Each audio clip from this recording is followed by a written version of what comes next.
Так, жігіттер деп қоясың, сізмінді деп қоясың. Бәрекелді, бүгін 27 сәуір 2023 жыл деп қоясың. Бақа шеге деген жаңағы магазин, мощный, міне көрдіңіздер ғой, электрод, шланга, мланга, в общем, арбаның неше түрлері бар, шлангының неше түрлері бар. Стройка бастайын десеңіздер, осы жерге келсеңіздер болады. Берхный қазына, бақа шеге десе бәрі танитын. Рабочий шелектер неше түрлісі бар міне.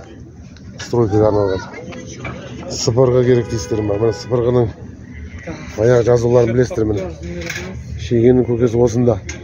Сыпырғанда жаның жай табады, байы жоқ қыздар мықты бай табады. Сыпырғанда жаның жай табады, байы бар қыздар мықты ұл табады деген не бір мықты сөздер бар. Міне білесіздер ғой, үшін сол. Күрек, кетпен, стройка бастаймыз десеңіздер келе беріңіздер. Жаман арзан ғой үшін бәрі. Жаман арзан, бұл российский. Жаман арзан.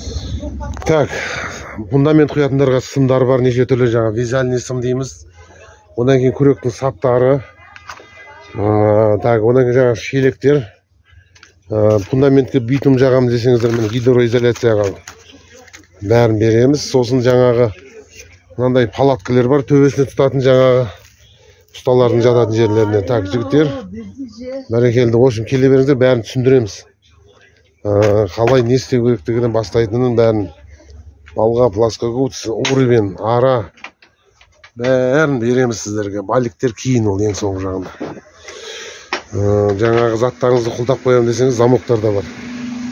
Бәрекелді, бақа шеге, Верхний рынок, келе беріңіздер.